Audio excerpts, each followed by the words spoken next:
están? Mi nombre es Juliana, esta es la clase de Metodología de la Investigación para segundo B del BAO, del Instituto Lomas de Zamora.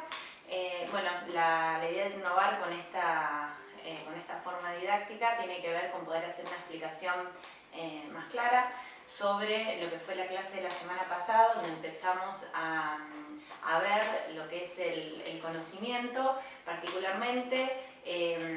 Bueno, fue una clase muy introductoria la de la semana pasada, donde veíamos qué es lo objetivo, qué es lo subjetivo, donde veíamos el ejemplo de la naranja, ¿no? Que no es lo mismo decir que la naranja es rica que decir que la naranja es una fruta, ¿no? Donde en la primera afirmación estamos hablando de algo subjetivo, donde están implicados los sentidos, y en la segunda afirmación es algo más objetivo y entra la razón ahí en juego.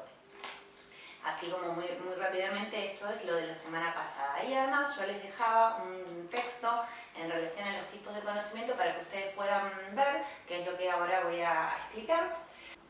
En principio lo que aparece ahí en el texto es que el conocimiento es un proceso y que para eso es necesario contar con un objeto y con un sujeto.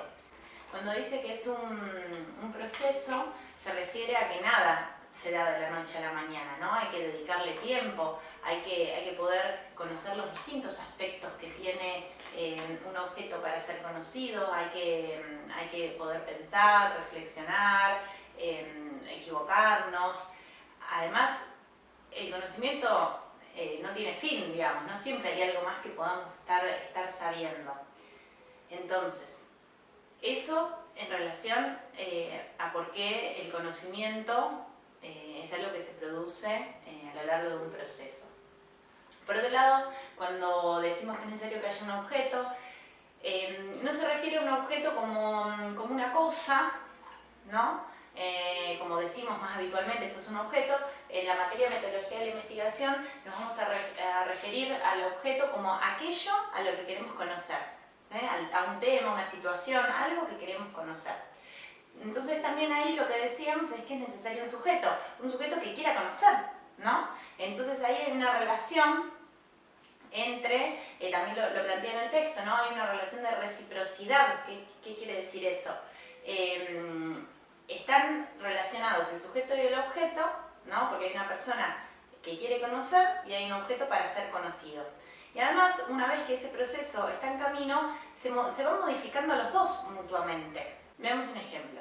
Si nos interesa saber por qué los estudiantes y las estudiantes del BAO no entran a ver las clases virtuales que sus docentes suben, vamos a decir, bueno, esto a mí me interesa saber qué es lo que pasa, entonces vamos a adentrarnos a estudiar el tema, vamos a investigar. Seguramente vayamos a hacer encuestas o entrevistas a los estudiantes para preguntarles qué es lo que está pasando que no entran a ver las clases.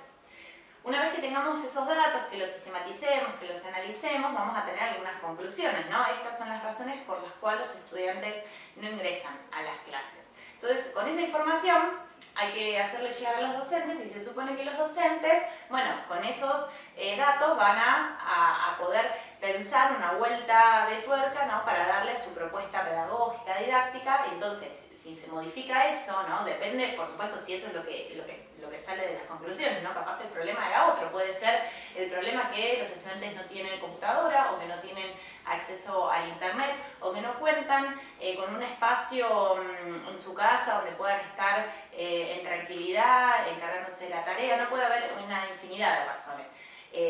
Supongamos que cuando hicimos las entrevistas a los estudiantes lo que nos salió mayoritariamente es que no las hacían porque no se entendían las tareas, porque no les parecían interesantes, relevantes. Entonces, bueno, si esas son las conclusiones, se las damos a los docentes y los docentes reformulan sus propuestas.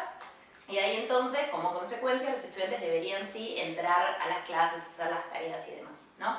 Entonces ahí se modifican las dos cosas, ¿no? Por un lado, el objeto de estudio, que en este caso serían los estudiantes del BAO, hay una modificación ahí, ¿no? De comportamiento y mismo de entendimiento de qué es lo que anda pasando, y por otro lado, el sujeto que investiga, bueno, que también, ¿no?, tiene más elementos y herramientas para poder comprender a la realidad. Entonces ahí estamos construyendo un conocimiento para poder mejorar, en este caso, una propuesta pedagógica en un contexto particular.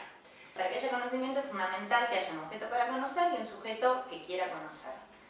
En la próxima clase vamos a profundizar más sobre este ejemplo que di recién sobre los estudiantes del BAO y las clases virtuales, para tomarlo, esto como caso o ejemplo, para ir avanzando en los pasos que debemos tener en cuenta para llevar adelante una investigación. Por otro lado, lo que también menciona el texto son los tipos de conocimiento. Acá es importante tener en cuenta que si buscan en Google van a ver que hay diferentes clasificaciones de tipos de conocimiento. Yo les compartí 4 que son los que vamos a ver en esta clase, que son el conocimiento empírico, el conocimiento religioso, el conocimiento filosófico y el conocimiento científico. De todas formas, la materia tiene prioritariamente, ¿no?, está centrada en el conocimiento científico, pero como también yo les mencioné en la clase anterior, es importante también ver que otros tipos de conocimiento existen, bueno, para poder tener un nivel de comparación, de ver con más claridad cuáles son las especificidades del conocimiento científico. Cuando nos referimos al conocimiento empírico, tiene que ver con los saberes comunes, con esos aprendizajes que vamos teniendo por la experiencia, ¿no? El hecho de vivir, de nuestra cotidianidad, nos hace tener ciertos saberes. Un ejemplo de ello es la receta de cocina. Por ejemplo, hacer un bizcochuelo, hay diferentes, ¿no?, pasos o secretos o bueno, recetas que hay para hacer bizcochuelos, que, bueno, todas son correctas, digamos. Después tiene que ver con el gusto, con los ingredientes disponibles, con distintas razones, ¿no? Pero no hay un solo método universal único de cómo hacer un bizcochuelo. Y en general esos son aprendizajes que se transmiten, ¿no?, de una persona a otra. El conocimiento religioso tiene que ver con, bueno, con la creencia en un ser superior, en la divinidad, ¿no?, con encontrar las explicaciones de lo que pasa, o lo que es el mundo, en alguien más, superior, divino. Por otro lado está el conocimiento filosófico, que tiene que ver con el uso del pensamiento lógico, del pensamiento racional,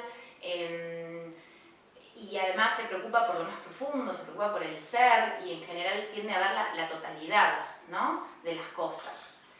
Y por otro lado está el conocimiento científico, que al contrario agarra una parte del todo, ¿no?, selecciona una parte del todo y tiene un método particular, que es el método científico. Y además, bueno, requiere de la comprobación y además es sistemático, ¿no?, es metódico. Por ejemplo, en lo que mencionábamos previamente, ¿no?, habíamos seleccionado a los estudiantes del BAO que no ven las tareas virtuales. No es algo particular. Eso, digamos, es una parte que elegimos ver de un montón de otras situaciones que están pasando en las escuelas y particularmente en el Instituto Lomas de Zamora en este contexto del coronavirus. Pero elegimos este fragmento para investigar, para conocer más qué es lo que ahí está pasando, ¿está bien? Entonces, mencionamos estos 4 tipos de conocimiento. El que vamos a profundizar nosotros en la materia es el conocimiento científico. Vamos a empezar la clase que viene a ver de qué es esto del método, ¿no?, de qué se trata. Bueno, recordarles que la semana pasada les dejé también una actividad para que puedan hacer en relación a ejemplos de qué es lo subjetivo y qué es lo objetivo. Y también de esta clase les voy a dejar una actividad, les voy a compartir unos links de unas notas para que ustedes puedan decir a qué tipo de conocimiento les parece que corresponde. Así que bueno, espero que haya servido y que estemos en contacto. Nos vemos la próxima clase. Adiós.